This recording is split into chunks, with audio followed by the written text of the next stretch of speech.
Je m'appelle Mauricio Garcia Villegas et je suis professeur à l'Université nationale de Colombie à Bogota.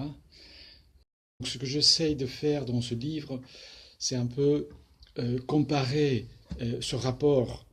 droit, pouvoir et société dans ces trois endroits où j'ai travaillé, en Amérique latine, aux États-Unis et en France. C'est aussi un livre conçu pour les étudiants de droit et de sociologie, pour les étudiants qui s'intéressent à la sociologie du droit et au rapport droit et société, qui montre un peu tous les mouvements et toute l'évolution du rapport droit et société dans ces trois continents, dans ces trois parties du monde. Donc c'est à la fois un livre assez théorique et assez, disons, abstrait dans quelques parties, particulièrement dans l'introduction et la conclusion, mais c'est aussi un livre descriptif et explicatif sur ce qui se passe dans ces trois parties et pas seulement dans les années récentes, mais disons dans une perspective analytique qui prend presque un siècle. Ce livre s'insère dans ce que Jacques Comaille appelle une sociologie politique du droit, qui prétend retrouver cette perspective des sociologues classiques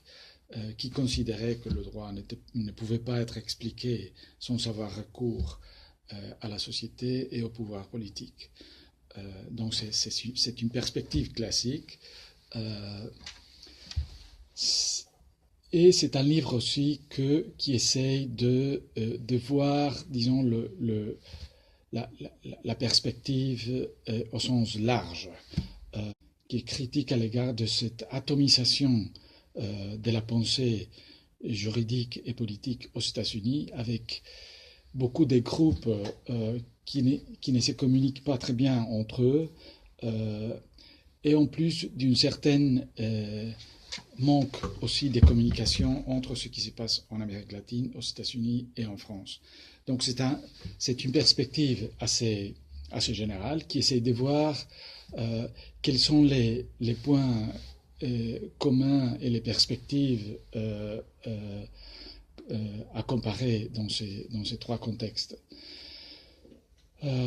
À part ça, c'est un livre interdisciplinaire qui essaye non seulement de tenir compte